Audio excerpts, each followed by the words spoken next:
तो हमने देखा कि किस प्रकार किसी वस्तु की बेलोचदार मांग के अंतर्गत उस वस्तु की कीमत उसके मांग को प्रभावित करती है। अब अगर हम इसकी पांचवी श्रेणी की बात करें तो हम देखते हैं कि पूर्णतः बेलोचदार मांग। पूर्णतः बेलोचदार मांग में क्या होता है कि कीमत में बहुत अधिक परिवर्तन होने पर भी मांग में कोई परिवर्तन नहीं होता। हमने इसके पहले अध्यायों में भी देखा था कि कुछ वस्तुएं ऐसी होती है जो अति आवश्यक होती हैं या जिसे हम कह सकते हैं कि जीवन रक्षक होती हैं। जैसे हमने देखा कि अनिवार्य आवश्यकता की वस्तुएं हैं, रोटी कपड़ा मकान है। जीवन रक्षक दवाइयाँ हैं, प्रतिष्ठा मूलक वस्तुएं हैं जिनके बारे में हम पिछले अध्याय में भी अध्ययन कर चुके हैं कि ये वस्तुएं ऐसी होती है जिनकी कीमत में वृद्धि हो जाने पर भी इनकी मांग में बहुत ज़्यादा परिवर्तन या कोई परिवर्तन नहीं होता है। तो आइए पूर्णतः बेलोचदार मांग को एक ग्राफ और सारणी द्वारा और अधिक अच्छे से समझें। पूर्णतः बेलोचदार मांग की दशा में हम देखते हैं कि कीमत में बहुत अधिक परिवर्तन होने पर भी मांग में कोई परिवर्तन नहीं होता है। इस सारणी के आधार पे आप देख रहे हैं कि कीमत लगातार बढ़ रही है लेकिन मांग प्रति इकाई समान बनी हुई है। यानी कि जब वस्तु की कीमत 1 रुपया थी तो उसकी मांग 5 इकाई की थी, लेकिन जब वस्तु की कीमत बढ़कर 2 रुपए हो गई तो भी मांग 5 इकाई की है। जब वस्तु की कीमत 3 रुपए हो गई तो भी मांग 5 इकाई की है। जब वस्तु की कीमत बढ़कर 4 रुपए हो गई तो भी मांग 5 इकाई की ही बनी हुई है। इस सारणी को जब हम ग्राफ में प्रदर्शित करेंगे तो हम देखते हैं कि रेखा OX पर वस्तु की मांग और रेखा OY पर वस्तु की कीमत दी हुई है। सारणी के अनुसार जब वस्तु की कीमत 1 रुपए थी तो उसकी मांग 5 रुपए प्रति इकाई की थी। जब वस्तु की कीमत 2 रुपए हुई तो वस्तु की मांग 5 रुपए प्रति इकाई अभी भी बनी हुई है। जब वस्तु की कीमत 3 रुपए हुई तो भी वस्तु की मांग 5 इकाई की अभी भी बनी हुई है और 4 रुपए होने पर भी वस्तु की मांग 5 इकाई की ही बनी हुई है। तो इस प्रकार हम जब बिंदु A, B, C को मिला देते हैं तो हम देखते हैं कि हमको एक वक्र DD प्राप्त होता है जो ये बताता है कि इस वस्तु की मांग पूर्णतः बेलोचदार है। तो आपने देखा कि किस प्रकार पूर्णतः बेलोचदार मांग के अंतर्गत किसी वस्तु की कीमत उसके मांग को प्रभावित करती है। मांग की आय लोच की अगर हम बात करें तो जैसा कि हमने पहले के अध्यायों में भी देखा कि वस्तु की मांग और उसकी आय में किस तरह का संबंध होता है। हमने देखा कि जैसे जैसे किसी व्यक्ति की आय बढ़ती है तो साथ साथ वस्तु की मांग भी बढ़ती जाती है। यानी कि आय और वस्तु की मांग में किसी न किसी तरह का संबंध अवश्य पाया जाता है। अब अगर हम बात मांग के आय लोच की करें तो इसे हम एक सूत्र से भी कैलकुलेट कर सकते हैं। जैसे कि हम यहाँ पर प्रयोग कर सकते हैं कि मांग की आय लोच बराबर वस्तु की खरीदी गई मात्राओं में अनुपातिक परिवर्तन बटे उपभोक्ता की आय में अनुपातिक परिवर्तन। अब इस पूरे परिवर्तन को और मांग की आय लोच को हम कुछ श्रेणियों में बांटकर इसका अध्ययन करते हैं। देखते हैं कौन कौन सी है ये श्रेणियां। पहली श्रेणी की अगर हम बात करें तो मांग की आय लोच कभी कभी इकाई के बराबर होती है। यानी कि इस कंडीशन में क्या होता है कि उपभोक्ता की आय में किसी भी प्रकार की वृद्धि होने पर किसी वस्तु की मांग में कोई परिवर्तन नहीं होता है, दोनों बराबर होती है। आय बढ़ती है तो भी कीमत पर कोई परिवर्तन नहीं होता है, इसलिए हम इसे कहते हैं कि मांग की आय लोच इकाई के बराबर। दूसरी अगर हम श्रेणी की बात करें तो हम देखते हैं कि मांग की आय लोच इकाई से अधिक, यानी इसे हम कह सकते हैं कि इकाई से अधिक होना, यानी कि उपभोक्ता की आय में परिवर्तन जो होता है वो मांग में होने वाले परिवर्तन से अधिक होता है। आय का परिवर्तन अगर 20% है तो मांग में जो परिवर्तन हो रहा है वो 20 से कम होगा, 10, 5 जो भी हो सकता है, लेकिन वो मुख्य उसका बिंदु क्या होगा कि आय में होने वाला जो परिवर्तन है वो मांग में होने वाले परिवर्तन से हमेशा अधिक होगा। तीसरी अगर हम इसकी श्रेणी की बात करें तो हम देखते हैं कि तीसरी श्रेणी है इसकी कि मांग की आय लोच इकाई से कम, यानी कि यहाँ हम कह सकते हैं कि उपभोक्ता की आय में जो परिवर्तन है वो मांग में होने वाले परिवर्तन के अनुपात में कम होगा, जैसे कि नाम से ही स्पष्ट है कि इकाई से कम। चौथी अगर हम इसकी श्रेणी की बात करें तो ये शून्यात्मक, यानी कि मांग की आय लोच जो है वो शून्यात्मक है, यानी कि उपभोक्ता की आय में जो परिवर्तन होता है उसके अनुपात में उसके द्वारा जो जिस वस्तु की मांग की जा रही है उसमें किसी प्रकार का कोई परिवर्तन नहीं होता है, शून्य होता है। अगली इसकी श्रेणी की बात करें तो हम देखते हैं कि ऋणात्मक, यानी कि उपभोक्ता की आय में जो परिवर्तन होता है उससे जो उसके किसी वस्तु की मांग में परिवर्तन जैसा होना चाहिए वैसा ना हो के उसके विपरीत होता है। जैसे हमने पढ़ा कि निकृष्ट वस्तुएं होती है, जो सामान्यतः क्या होता है कि उपभोक्ता की आय में जब वृद्धि होती है तो वस्तु की मांग में भी वृद्धि होनी चाहिए, होती है। लेकिन निकृष्ट वस्तुओं के संबंध में हमने पहले के अध्यायों में पढ़ा था कि जो नॉन ब्रांडेड चीजें जो होती हैं वो ऐसी होती हैं कि उपभोक्ता की आय जब बढ़ती है तो उपभोक्ता ब्रांडेड चीजों का प्रयोग करना शुरू करता है, ब्रांडेड वस्तुओं को वो यूज में लाता है। तो इस कंडीशन में क्या होता है कि पहले जब उसकी आय कम थी तो उस समय वो जिन नॉन ब्रांडेड चीजों का प्रयोग कर रहा था अब वो उनका प्रयोग करना बंद कर देता है। तो ये जो ऋणात्मक वाली स्थिति है, ऋणात्मक वाला संबंध है, वो ज्यादातर गिफिन यानी जिन्हें हम नॉन ब्रांडेड या निकृष्ट वस्तुएं कहते हैं उन वस्तुओं के संबंध में लागू होता है। अब अगर हम बात करें मांग की आड़ी लोच की, हमने शुरू से अध्ययन किया कि मांग और वस्तु की कीमत में किस प्रकार का संबंध होता है, वस्तु की मांग और किसी व्यक्ति की आय में किस प्रकार का संबंध होता है। लेकिन ये जो संबंध होते हैं कभी कभी ये आड़े तिरछे से हो जाते हैं। एक धारणा हमने ये बनाई कि उपभोक्ता की आय में जब वृद्धि होगी तो मांग भी बढ़ेगी, या फिर हमने ये धारणा बना ली कि कीमत में जब वृद्धि होगी तो मांग जो होगी उसकी कम हो जाएगी, या कीमत में जब कमी होगी तो मांग बढ़ जाएगी। लेकिन कई बार मांग का ये जो नियम है ये आड़ा तिरछा सा हो जाता है। ज्यादातर ये जो नियम है ये दो वस्तुओं के संबंध में लागू होता है, स्थानापन्न वस्तुएं और पूरक वस्तुएं। होता क्या है कि किसी वस्तु की मांग बढ़ती है या किसी वस्तु की कीमत बढ़ती है तो उसका प्रभाव सिर्फ उस वस्तु पे ना पड़कर अन्य किसी वस्तु पे पड़ जाता है। उदाहरण के तौर पर चाय और कॉफी एक दूसरे की स्थानापन्न वस्तुएं हैं। कॉफी की कीमत बढ़ती है लेकिन मांग बढ़ जाती है चाय की। क्यों? क्योंकि दोनों से ही समान आवश्यकताओं की यानी लगभग समान आवश्यकता की संतुष्टि होती है। तो अगर कीमत बढ़ी है कॉफी की लेकिन मांग बढ़ी है चाय की तो बड़ा अटपटा सा हुआ। कॉफी की मांग में परिवर्तन आना चाहिए था लेकिन बढ़ गई चाय की मांग। वैसे ही दूसरे स्थानापन्न वस्तु की हम बात करें तो जैसे हमने पहले के अध्याय में भी देखा था, मिठाई का हमने एग्जाम्पल देखा था कि सभी प्रकार के मिठाइयों से समान तरह की इच्छा की पूर्ति हो रही है तो महंगी मिठाइयों को हम छोड़ के सस्ती मिठाई भी खा सकते हैं। तो महंगी हो रही है दूसरी मिठाई लेकिन मांग बढ़ रही है किसी अन्य मिठाई की, तो लगभग कुछ आड़ा तिरछा सा रहता है।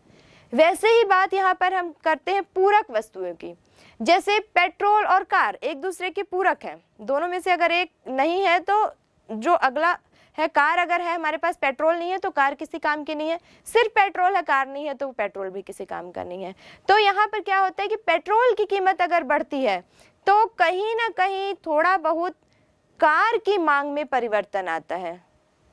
तो यहाँ पर कुछ अटपटा सा इनका संबंध होता है, कीमत किसी अन्य वस्तु की बढ़ रही है और प्रभाव जो है वो किसी अन्य वस्तु की मांग पर पड़ रहा है, इसलिए इसे हम कहते हैं मांग की आड़ी लोच। मांग की आड़ी लोच सामान्यतः हम एक फॉर्मूले के आधार पर कैलकुलेट करते हैं, जिसे हम एक एग्जाम्पल के आधार पर कह सकते हैं कि x वस्तु की मांग में अनुपातिक परिवर्तन बटे y वस्तु की मांग में अनुपातिक परिवर्तन। अब हम देखते हैं कि मांग के लोच की माप किस तरह की जाती है। मांग के लोच की माप की अगर हम बात करें तो इसकी कुछ विधियां होती हैं, जिसमें पहली विधि है कुल व्यय विधि।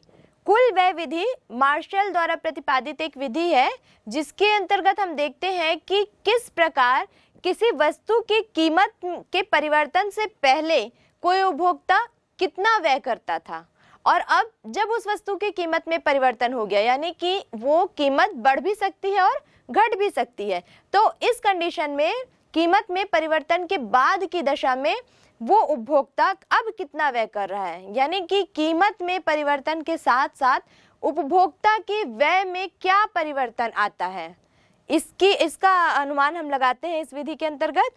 अब ये जो कुल व्यय विधि है, इसमें भी 3 प्रकार के संबंध हो सकते हैं। पहला संबंध ये हो सकता है कि मांग की कीमत लोच इकाई से अधिक।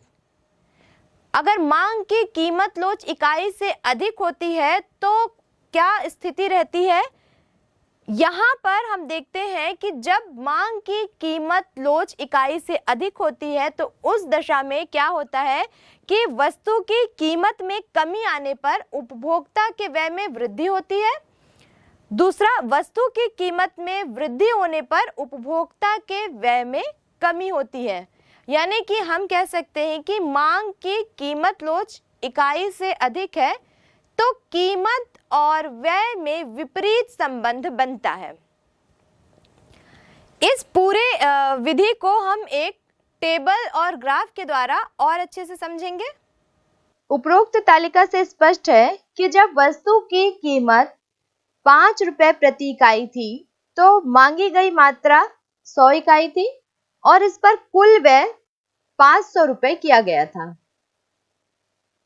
दूसरी दशा में जब वस्तु की कीमत 2 रुपए प्रति इकाई हो गई तो मांगी गई मात्रा 300 इकाई हो गई और इस पर कुल व्यय 600 रुपए किया गया। इस तालिका में हमने देखा कि किस प्रकार किसी वस्तु की कीमत में कमी आने पर कुल व्यय 500 रुपए से बढ़कर 600 रुपए हो गया, यानी कि मांग की कीमत लोच इकाई से अधिक है। अब अगर हम इसे ग्राफ द्वारा प्रदर्शित करें तो हम देखेंगे कि रेखा OX पर हमने वस्तु की मात्रा और रेखा OY पर हमने वस्तु की कीमत को प्रदर्शित किया है और रेखा DD के द्वारा हम मांग रेखा को प्रदर्शित करेंगे। हम यहाँ पर देखते हैं कि जब वस्तु की कीमत 5 रुपए प्रति इकाई थी तो उसकी मांगी गई मात्रा 100 इकाई थी और जब वस्तु की कीमत घटकर 2 रुपए प्रति इकाई हो गई तो मांगी गई मात्रा 300 इकाई हो गई।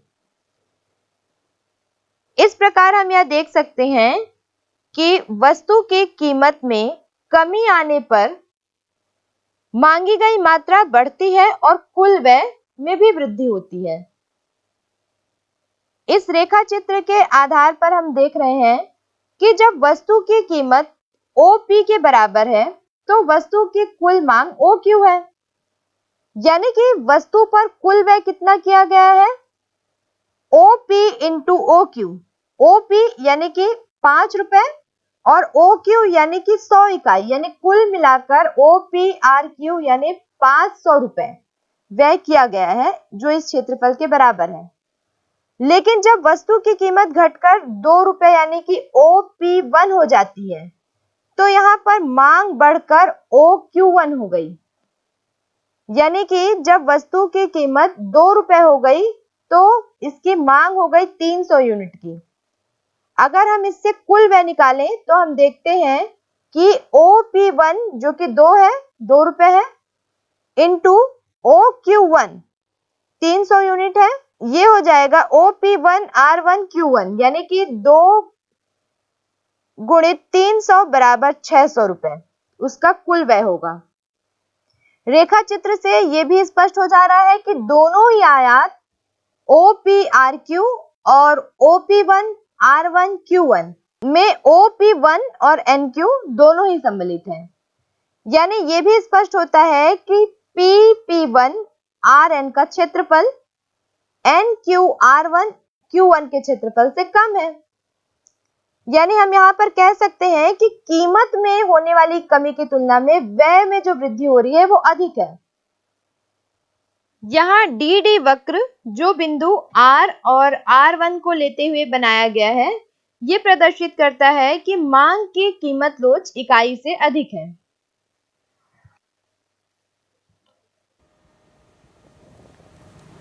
तो हमने देखा कि किस प्रकार मांग की कीमत लोच जब इकाई से अधिक हो जाती है तो कीमत का उपभोक्ता द्वारा किए गए व्यय पर क्या प्रभाव पड़ता है। अब आइए देखते हैं इसकी दूसरी विधि यानी कि इसका दूसरा संबंध, जिसके अंतर्गत हम देखते हैं कि मांग की कीमत लोच इकाई के बराबर कब होती है। यह दशा कब होती है मांग की कीमत लोच इकाई के बराबर, जब कीमत में परिवर्तन होने पर भी व्यय में कोई परिवर्तन नहीं होता। यानी कि वस्तु की कीमत में तो परिवर्तन हुआ है लेकिन उपभोक्ता के व्यय में पहले और अभी में कोई परिवर्तन नहीं हुआ। पहले वो जितना रुपए व्यय करता था अभी भी उतना ही रुपए व्यय करता है। अब डिपेंड करता है कि वो उतने पैसे से पहले जितनी सामग्री खरीद पा रहा है या उससे कम या ज्यादा। इसको अधिक अच्छे से समझाने के लिए मार्शल ने एक परिभाषा दी है। मार्शल के अनुसार जब किसी वस्तु की कीमत पर की गई मांग की मात्रा को उसकी कीमत से गुणा करने पर गुणनफल सदा समान रहता है, तब मांग की कीमत लोच इकाई के बराबर होती है। इस पूरे संबंध को और अधिक अच्छे से समझने के लिए आइए एक टेबल और ग्राफ का प्रयोग करते हैं। इस तालिका में हम देखते हैं कि जब वस्तु की कीमत 5 रुपए प्रति इकाई थी तो उसकी मांगी गई मात्रा 100 इकाई और उस पर कुल व्यय 500 रुपए किया गया। दूसरी दशा में जब वस्तु की कीमत 2 रुपए प्रति इकाई हो गई तो वस्तु की मांगी गई मात्रा 250 इकाई हो गई, लेकिन उस दशा में भी कुल व्यय 500 रुपए ही रहा। इसे अगर हम ग्राफ के रूप में प्रदर्शित करें तो हम देखेंगे कि रेखा OX पर हमने वस्तु की मांग की गई मात्रा को लिया है और रेखा OY पर हमने वस्तु की कीमत को ली है। यहाँ हम देखते हैं कि जब वस्तु की कीमत 5 रुपए प्रति इकाई है, जिसे हम P बिंदु से प्रदर्शित करते हैं, इस कंडीशन में वस्तु की मांगी गई मात्रा 100 इकाई है, जिसे हम Q बिंदु से यहाँ प्रदर्शित कर रहे हैं। जब वस्तु की कीमत 2 रुपए प्रति इकाई हो गई, यानी जिसे हम P1 बिंदु से प्रदर्शित कर रहे हैं, तो उस कंडीशन में मांगी गई मात्रा 250 इकाई की हो गई, जिसे हम Q1 बिंदु से प्रदर्शित कर रहे हैं। इस प्रकार हमको दो बिंदु R और R1 प्राप्त होता है, जिसके आधार पर हम DD वक्र का निर्माण करेंगे। यहाँ हमने देखा कि जब वस्तु की कीमत प्रति इकाई OP यानी कि 5 रुपए है, तब वस्तु की मांग OQ यानी कि 100 रुपए है।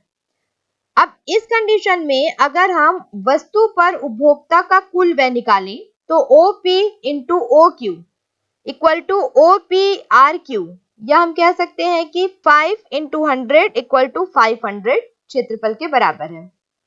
लेकिन जब वस्तु की कीमत घटकर OQ1 यानी 2 रुपए हो जाती है तो वस्तु की मांग बढ़कर OQ1 यानी कि 250 रुपए हो जाती है। अब अगर हम इस कंडीशन में कुल व्यय कैलकुलेट करें तो हम देखेंगे कि OP1 इंटू OQ या 2 इंटू 250 इक्वल टू 500, यानी कि अगर हम क्षेत्रफल की बात करें तो OP1 R1 RQ हो जाता है। दोनों ही दशाओं में हम देख रहे हैं कि वस्तु की कीमत में कमी होने पर मांग में वृद्धि हुई है, लेकिन फिर भी दोनों ही कंडीशन में व्यय जो है वो 500 रुपए ही है, यानी कि कोई प्रभाव उस पर नहीं पड़ा है, या हम कह सकते हैं कि कीमत में कमी का उसके व्यय पर कोई प्रभाव नहीं पड़ा। यानी वस्तु की मांग की कीमत लोच इकाई के बराबर है।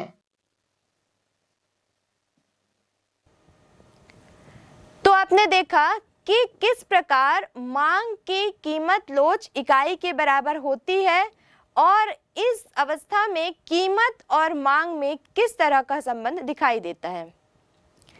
तीसरे अगर हम इसके संबंध की बात करें तो हम देखते हैं कि मांग की कीमत लोच इकाई से कम। ये अवस्था कब आती है? मांग की कीमत लोच इकाई से कम ये तब आती है जब वस्तु की कीमत में कमी से कुल व्यय में भी कमी हो जाती है, या किसी वस्तु की कीमत में वृद्धि से कुल व्यय में भी वृद्धि हो जाती है। इस दशा में जबकि वस्तु की कीमत बढ़ती है तो किसी वस्तु की मांग भी बढ़ जाती है, जब वस्तु की कीमत घटती है तो किसी वस्तु की मांग भी घट जाती है। इस पूरी अवस्था को और अधिक अच्छे से समझने के लिए आइए हम एक टेबल और ग्राफ का प्रयोग करते हैं। इस सारणी से स्पष्ट है कि वस्तु की कीमत जब 5 रुपए प्रति इकाई थी तो मांगी गई मात्रा 100 इकाई थी और इस पर कुल व्यय 500 रुपए किया गया। दूसरी दशा में जब वस्तु की कीमत 2 रुपए प्रति इकाई हो गई तो मांगी गई मात्रा 200 हो गई और इस पर कुल व्यय 400 रुपए किया गया। इस पूरी तालिका से ये तो स्पष्ट है कि वस्तु की प्रति इकाई कीमत 5 से घटकर जब 2 रुपए होती है तो कुल व्यय भी 500 से घटकर 400 रुपए हो जाता है। इसे जब हम ग्राफ के द्वारा प्रदर्शित करेंगे तो हम देखेंगे कि रेखा OX पर वस्तु की मांगी गई मात्रा दी हुई है और रेखा OY पर उपभोग की कीमत दी हुई है। यहाँ हम देखते हैं कि जब वस्तु की कीमत 5 रुपए प्रति इकाई थी, जहां हमें बिंदु P प्राप्त होता है, तो इस कंडीशन में वस्तु की मांगी गई मात्रा 100 यूनिट थी, जहां हमें बिंदु Q प्राप्त होता है। उसी प्रकार जब वस्तु की कीमत 2 रुपए प्रति इकाई यानी P1 बिंदु पर 2 रुपए प्रति इकाई हो गई तो उसकी मांगी गई मात्रा बढ़कर 200 यूनिट हो गई। Q1 बिंदु पर 200 यूनिट हो गई।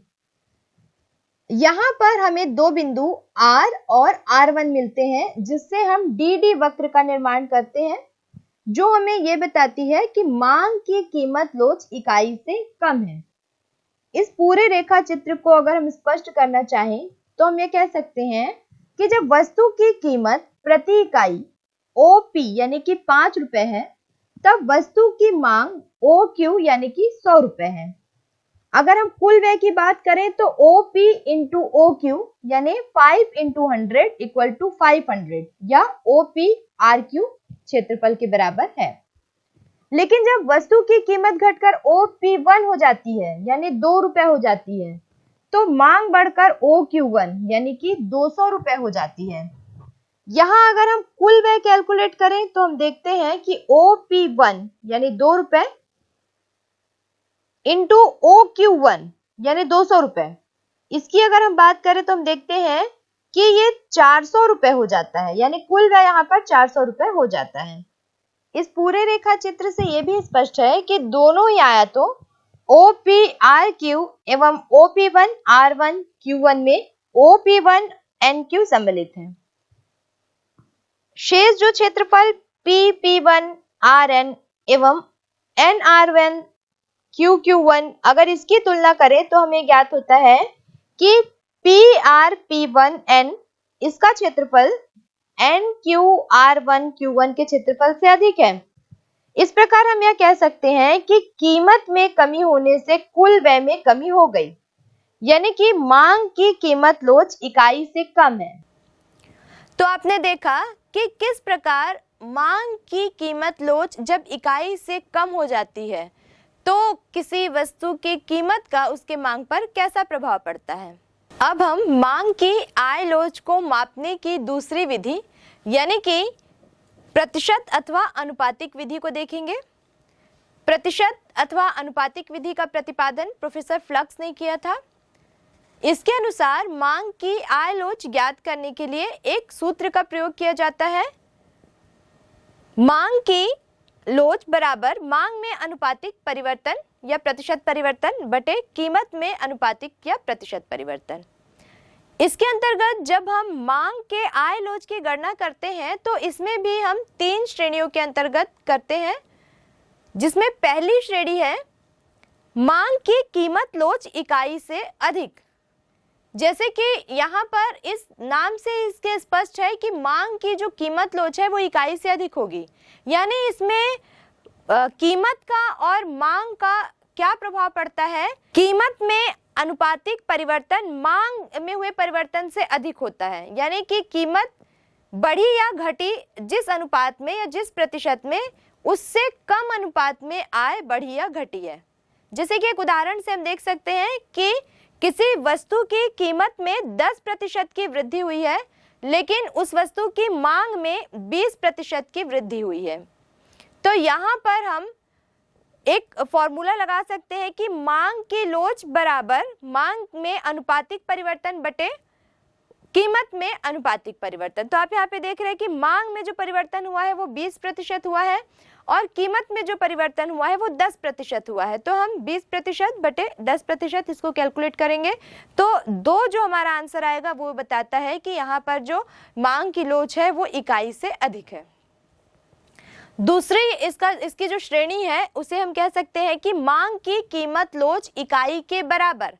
नाम से ही स्पष्ट है कि मांग की जो लोच है वो इकाई के बराबर आएगी, यानी कि हम कह सकते हैं कि कीमत में प्रतिशत या अनुपातिक परिवर्तन उतना ही है जितना कि मांग में प्रतिशत या अनुपातिक परिवर्तन है, यानी कीमत और मांग दोनों का जो परिवर्तन है वो इक्वल है, बराबर है। यहाँ पर भी हम इसी फॉर्मूले का प्रयोग करेंगे कि मांग में अनुपातिक परिवर्तन बटे कीमत में होने वाला अनुपातिक परिवर्तन।